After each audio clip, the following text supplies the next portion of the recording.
pessoal, Paulo Adair para mais um bate-papo aqui no Papo Net, retornando às origens, viu? As origens mesmo. E hoje nós vamos fazer um túnel do tempo bem profundo, eu diria. A começar que o nosso convidado nada mais é do que o primeiro entrevistado, o primeiro vídeo, o vídeo número 1 do Papo Net. Aqui no dia 4 de abril de 2020, a gente colocou um depoimento de João Scortese. E agora vem a parte que o LinkedIn, depois vocês vão ter que continuar no LinkedIn, porque é uma parte longa aqui. Autor, escritor, poeta, gráfico, hoje também presidente da Abigraf Regional São Paulo, presidente do Grupo Editorial Scortese, que está completando 40 anos e é o motivo principal do nosso bate-papo de hoje. Vamos contar um pouco de como se chegou a essa história maravilhosa, que não começou em 82, como a gente pode pensar, naquele ano da Copa do Mundo, dos 3 gols do Paulo Rossi, daquela entregada do Toninho Cerezo, né? Mas começou em 72, e o João Scortese está aqui para nos contar como a origem dessa história, desse realizador de sonhos que ele se tornou nesses 40 anos, né? Criando autores, dando oportunidade a autores, criando uma infinidade de livros, um ecossistema literário completo. João, é um prazer recebê-lo mais uma vez aqui no Papo Net. Muito obrigado pela preferência, pela precedência de estar aqui, de dedicar o seu tempo, no meio de um feriado prolongado, inclusive, digamos de passagem, né? Obrigado pela presença aqui, pela visita. Obrigado, viu, Paulo? Nada como a gente ter amigos, né, para encher a bola da gente. E o feriado é o que tornou possível. Nossa, eu estou te enrolando. É verdade, é verdade. Estava difícil, né? Estava difícil. Mas você falou lá em 1972, né? 72 é o ano que eu cheguei em São Paulo. Uhum. Eu tinha 16 anos completos, né? E na minha cabeça, um único objetivo: não voltar para o Ceará. Eu sou do Ceará, filho de mãe italiana com pai cearense, né? Lá em casa um dia tinha macarrão, no outro dia feijão de corda, né? Mas eu não queria voltar, né? Não queria voltar por nada desse mundo, e eu queria ser escritor, né? Essa era a vontade de ser escritor. Eu não sabia como e nem o porquê. Eu estava na rua Timbiras ali perto da Praça da República, em São Paulo. Conheço bem. E eu fui lá num local, um Giovanni, que era um restaurante italiano, e conheci um sujeito chamado Zezinho, né? E eu falei: Zezinho, eu vim de Fortaleza, estou aqui há uma semana, do lado do Andraus, que logo em seguida pegou fogo, né? Eu tenho muita vontade de trabalhar, ficar aqui, eu não quero voltar, né? Aí ele virou para mim, esse Zezinho, alagoano, e disse: olha, existe um bairro aqui em São Paulo chamado Liberdade. Esse bairro, você vai lá, você arranja emprego na hora. Pode ser carregador, você pode...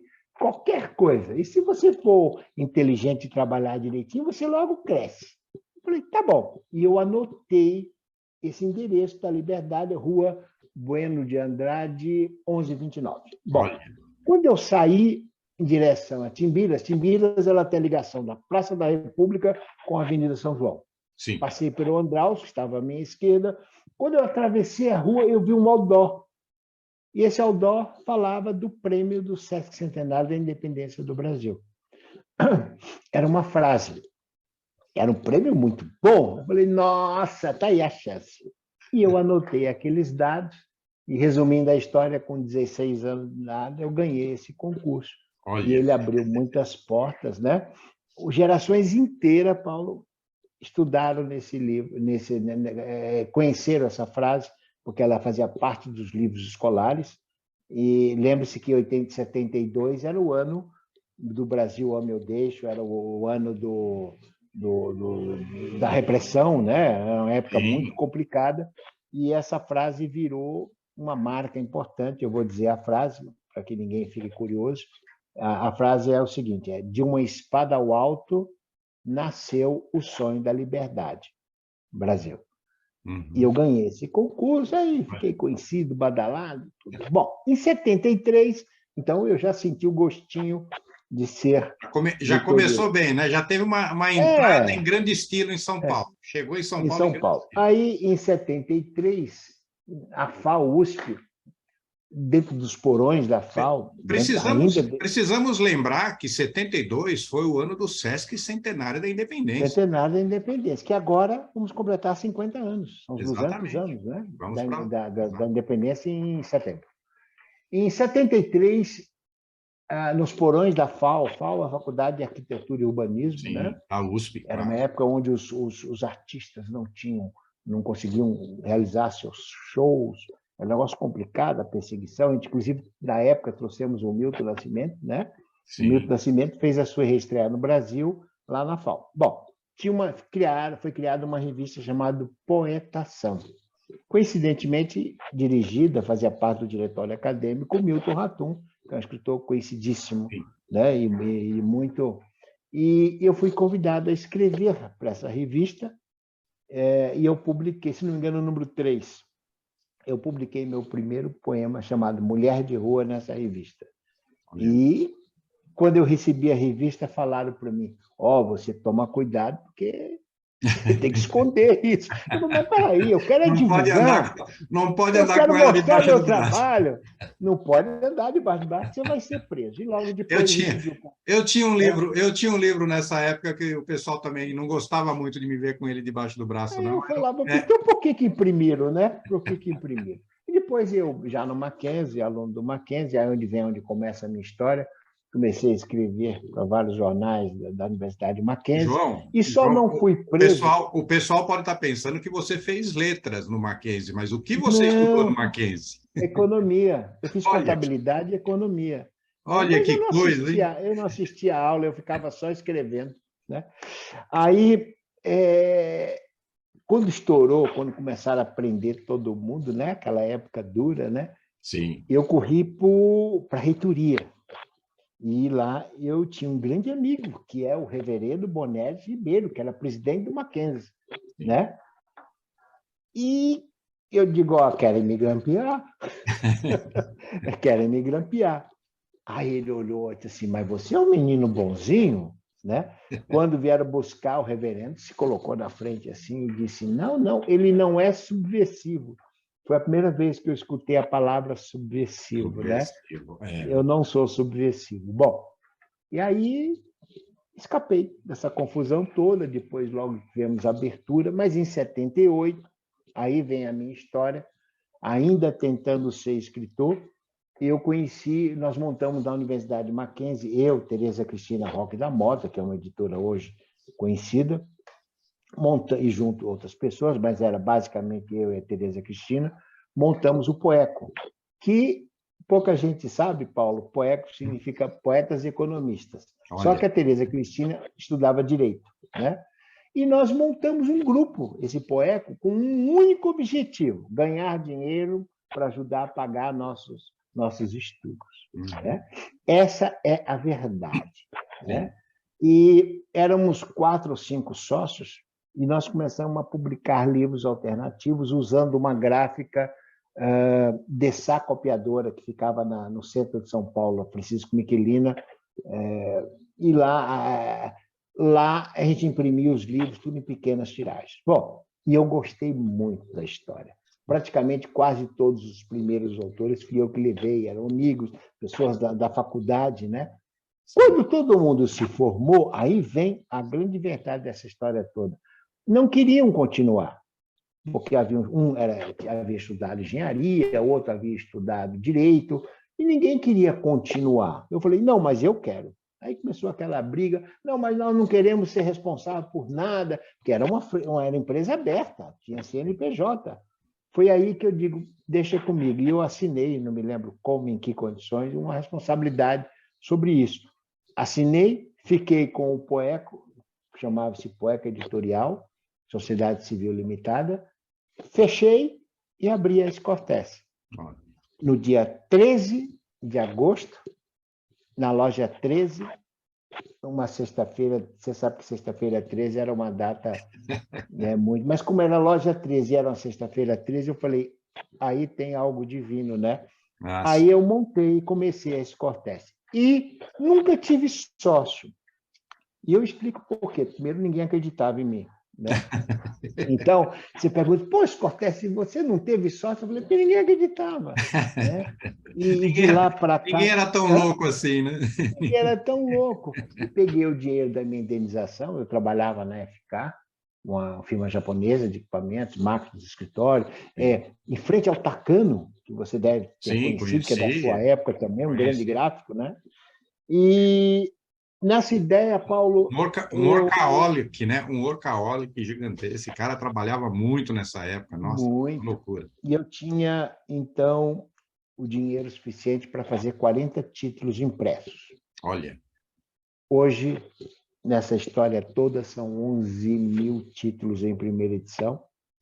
A Cortez hoje ela tem gráfica, tem editora, ela tem livraria de comercialização. Nós fazemos 3 títulos hoje por dia, né? E até hoje as coisas caminharam bem, graças a Deus, né? E com muito trabalho, muita dedicação. Ao longo do tempo estive no governo, na Lei Rouanet, fui 3 vezes vice-presidente da Câmara Brasileira do Livro, ajudei a comprar aquela sede linda e maravilhosa que está lá, foi na minha gestão, a gestão do Raul Wassmann, tenho muito orgulho disso, e acabei me envolvendo com gráfica, a gráfica é de 86, e entrei para o GEDIG. GEDIG era um grupo empresarial de tecnologia, impressão digital. Estávamos lá, né? Estávamos lá. Você fez parte, é verdade, do começo. E isso me levou, depois de 15, 16 anos, aliás, eu publiquei uma foto recentemente, quando eu saí do GEDIG, 10 anos depois eu me tornei presidente da Abigraf São Paulo, né? Hoje eu atuo, a minha alegria é conhecer e respeitar todos os segmentos da cadeia produtiva do livro, né? Por ser livreiro, por ser escritor, eu acho a importância do escritor algo significativo. Gosto da ideia da logística, de ser distribuidor, que é uma coisa que eu estou montando agora, editor, porque é da minha formação, e gráfico, desde 86 que eu tenho a gráfica. Então, cada dia eu acordo de um jeito, mas sempre o segredo está em respeitar cada uma dessas engrenagens da cadeia produtiva do livro. Perfeito. Mas, olha, eu gostaria de voltar a esse ponto que eu acho fantástico. Você está falando em 82 de fazer 40, de ter cacife ali para fazer 40 títulos em 1982.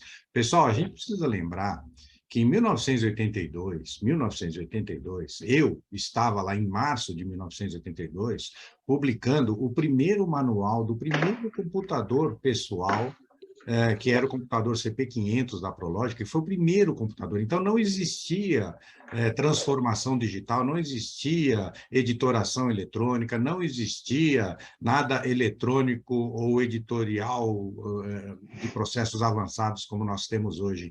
Então, esses 40 títulos a que ele se refere aí inicialmente foram feitos ainda no processo anterior, um processo que era voltado especificamente, eu fui editor nessa época, a gente só aprovava um livro ou uma publicação se a gente tivesse a certeza de que ela atingiria 3 mil exemplares vendidos. Sim, E o João... modelo americano, né? Exatamente. E o Aí, João estava fazendo completando na contramão, na apostando contramão disso. em pequenas tiragens. Então, esse ponto a gente precisa ressalvar aqui nesse momento da história. Eu vou pegar dessa sua fala, o Telmo Martino, um jornalista conhecido, publicou na Veja, na época, uma matéria justamente sobre os doidos, né? E os caras, porque eu fui contra tudo isso, né? E no meio, outro dia, estava relendo a matéria, você sabe quem estava lá? O Jô Soares. O Jô Soares, fazia olha que parte. legal. Porque o sonho dele era fazer entrevistas, né? Sim. Bom, o que a gente fez? Eu não queria fazer o modelo americano. O modelo americano fala em 3 mil exemplares, onde se tornava uma edição. Eu trabalhei 10 anos como editor dentro dessa premissa, sempre dentro dessa premissa. Aí eu procurei um italiano, Júlio, o nome dele, ele reformava máquinas gráficas de pequeno porte, eles chamavam de máquina de mesa, Rotaprint, lembrei agora. Então, eu fui... As famosas duplicadoras, né? Não, a duplicadora foi Veio antes. depois ainda, Mas não? É foi antes. offset, foi offset. Ainda Então, offset. eu... Ainda offset. Offset, Puxa offset. vida. E eu comprei, eu acho que Não, 4 ou 5 desconhecia. carcaças. Desconhecia esse fato. Desconhecia. Eu comprei 4 ou 5 carcaças de máquina. O cara que me vendeu, acho que dava risada de mim. Falava, esse cara é louco. O que você vai fazer com essas carcaças? Consegui me livrar É. delas. Aí levei para esse Júlio olhou assim para mim. Esse cara era italiano. Ficou 10 minutos olhando para minha cara, sacando o que eu estava querendo fazer. E eu falei, olha, Júlio, eu vou ser honesto, eu não sei nem por onde começar, mas eu quero fazer livros em pequenas tiragens. Olha, que Ele loucura. ficou olhando Que assim, loucura. ele falou, aí eu disse para ele, foi talvez a grande sacada, o que eu preciso? Ele virou e disse assim, você precisa de mim. E fizemos os rolos das impressoras, botamos essas máquinas para funcionar, ele me apresentou uma chapa de papel. A chapa de papel é que fazia pequenas tiragens. As chapas começaram sendo fabricadas, era da 3M, para tiragens de 1.500, 2.000. Quando você queria rodar 3.000 exemplares, você usava 3 ou 4 chapas, né? Certo. E eu falei, eu preciso de chapa mais simples. E foi aí, logo depois, a 3M começou a fabricar chapas que rodavam 50 cópias. Olha. Então, eu estabeleci uma meta que era furada, eu errei, de 500 cópias. Eu achava que eu reestruturei todo o meu negócio para fazer 500 livros. Nós estamos falando de 1982. O que já era 5 vezes menos do que a tiragem. 5 vezes menos. E, com o tempo, Paulo, eu comecei a descobrir que esse número era menor. Eu usei a estrutura que eu uso até hoje, que é amigos, vida profissional, família. São as 5 coisas básicas que todos nós temos. E esse número, ele já foi 380, já foi 400, né? Hoje, uma pessoa normal não conhece mais do que 250 pessoas.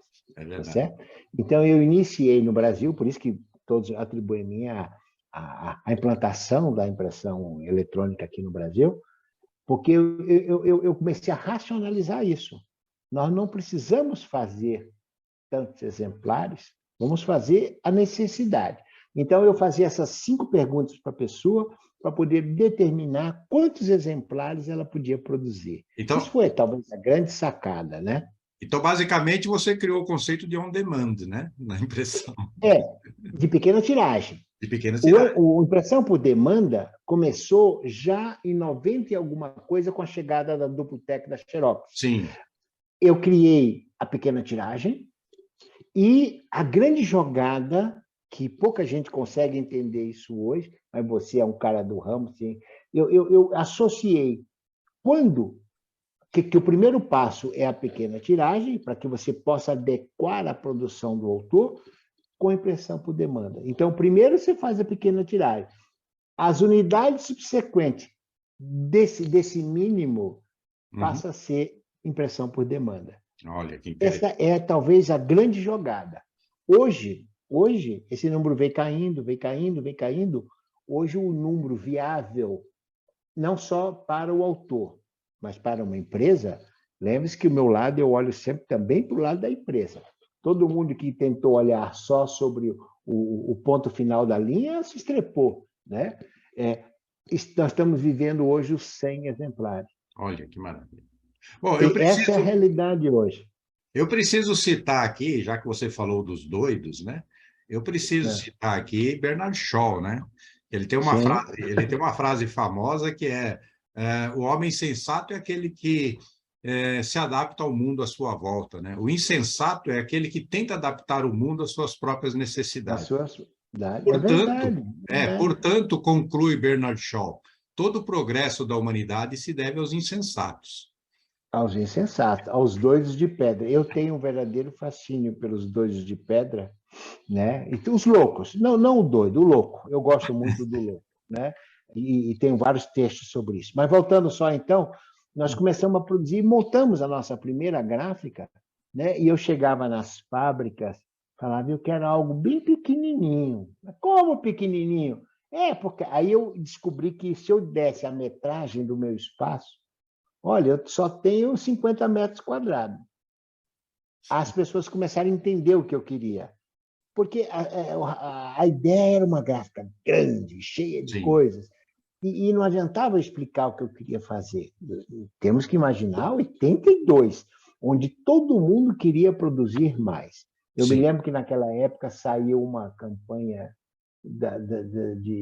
chinesa, de uma fábrica chinesa, que estava fazendo por dia 1 milhão de camisas. Sim. Nossa, isso era o máximo.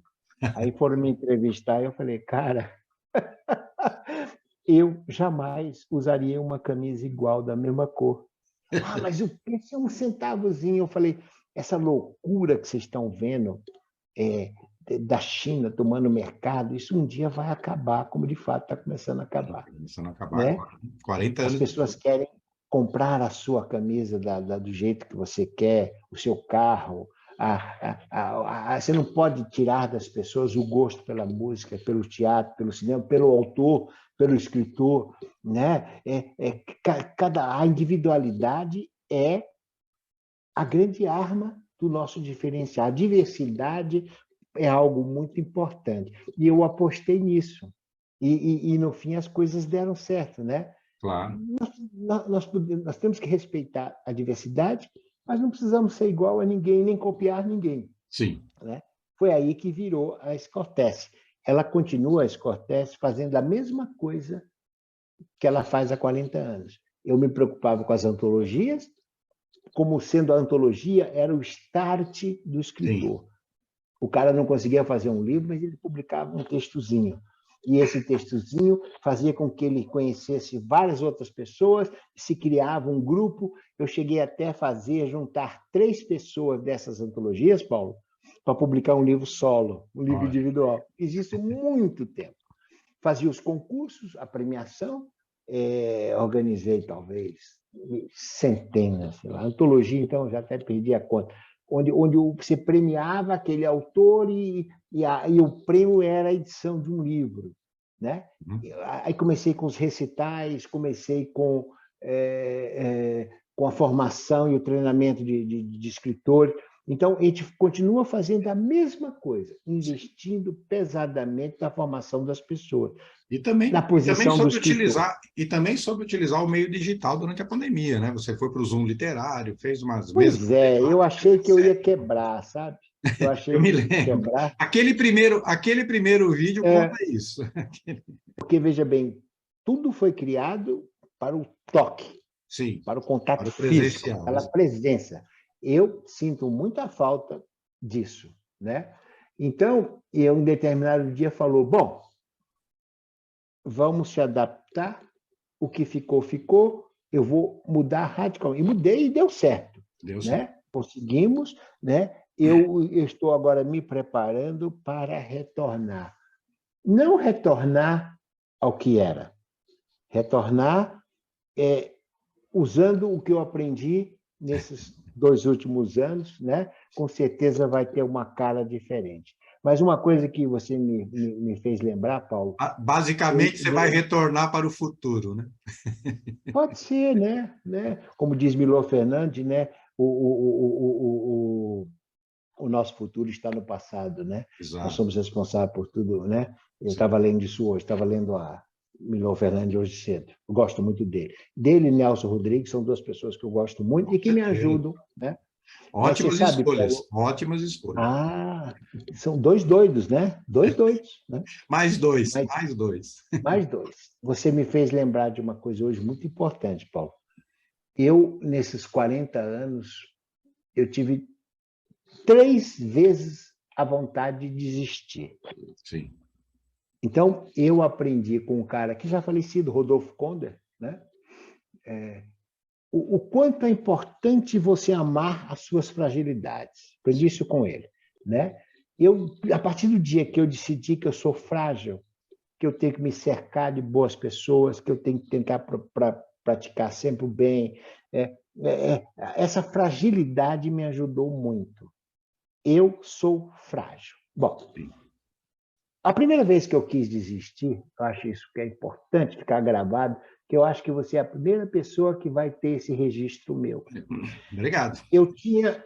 Tá, não, é por questão de confiança, porque você é um cara do meio, né? E é muito respeitado pelo que faz. Eu tinha 500 títulos. 500 títulos, Paulo. É a edição da vida inteira de muitas editoras. Com Né? certeza. Eu tinha 500 títulos. E nem todas, eu diria, chegam aos 500 títulos. Me deu um desânimo, né? E eu, então, fui para a editora, que ficava na Galeria Pinheiros, na loja 13, como eu já disse, e sentei na minha mesa e eu tive uma funcionária que está comigo até hoje, a Paola Maris, que começou como estagiária e trabalha hoje há quase 40 anos na editora. A gente pegava o livro que a gente produzia, eu tinha ganho do meu irmão José um revólver de grampo. Sabe aquele tec? Aqueles revólver de grampo. Sim. E a gente queria guardar os livros. Eu queria ter esses 11 mil títulos que eu fiz em primeira edição. Eu queria guardar todos. Né? Bom, e a gente botava dentro do saquinho plástico, ia na parede e grampeava o livro. Bom, quando essa menina entrou, a Paola Maris de Oliveira, parente lá do Maris de Oliveira, ela olhou aquela parede com os livros tudo pendurado e disse, é aqui que eu quero trabalhar. Então, nesse sábado, eu na editora, olhei para esses livros da parede e comecei a olhar o rosto, o perfil, a conversa, o coração de cada um daqueles autores, porque até então eu atendia todos, era eu que atendia. Né? Sim. E cada um deles me contava uma história, a sua história.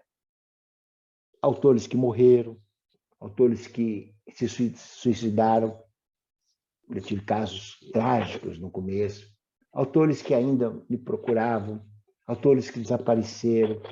Enfim, esses 500 foram muito importantes na minha vida de continuar. Quando eu falei que quando cada um deles conversava comigo, eu comecei a escutar esses autores. E isso passou, essa depressão de empresário passou. A segunda vez foi... Eu recebi uma proposta de Porto Alegre para comandar uma grande empresa de um amigo meu que morreu jogando tênis, um atleta que caiu no quadro e morreu, teve um infarto.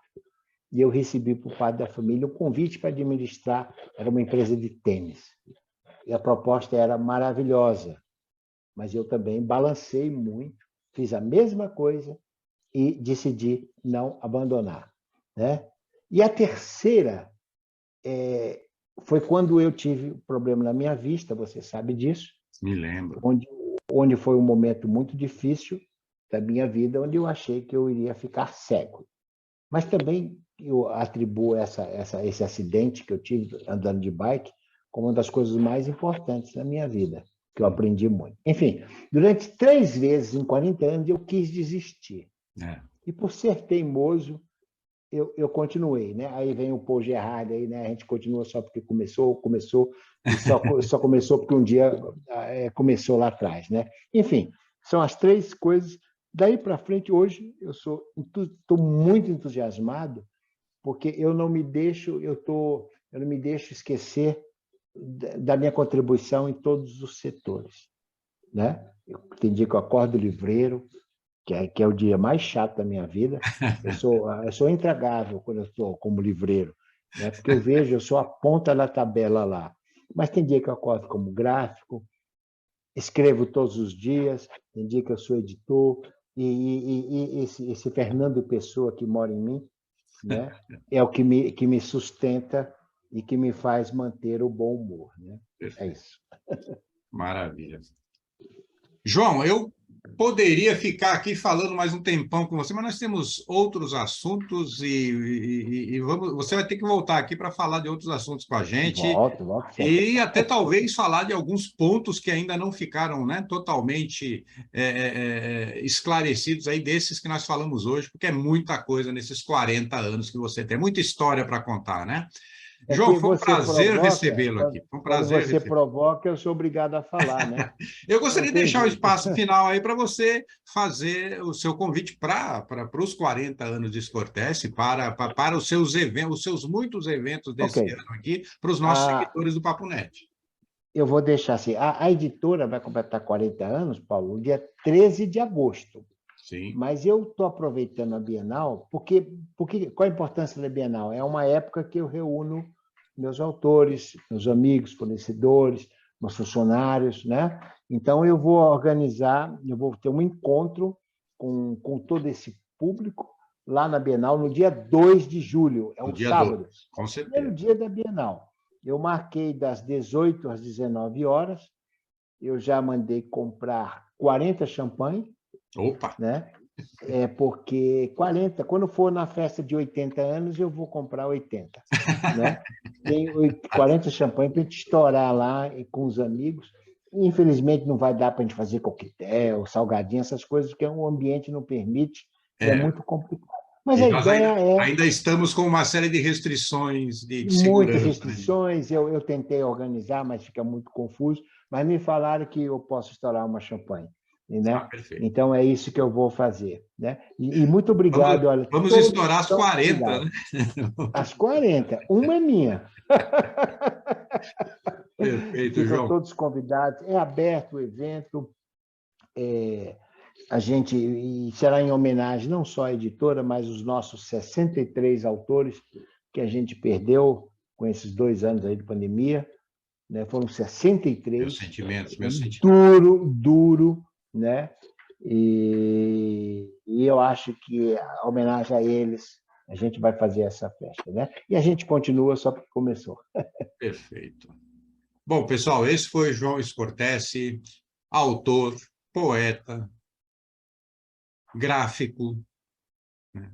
Presidente da Associação Brasileira da Indústria Gráfica Regional São Paulo, né? Que já participou ativamente do projeto da Lei Rouanet, já foi da Câmara Brasileira do Livro por várias gestões, extremamente ativo no mercado editorial e, como eu gosto de dizer, é um realizador de sonhos há 40 anos. Né? É um homem que, em pleno país do futebol e do carnaval, resolveu apostar na literatura e nos novos autores, né, durante 40 anos. Ele contou a sua história aqui para a gente e é com muito orgulho aqui que o Papo Net o recebe mais uma vez.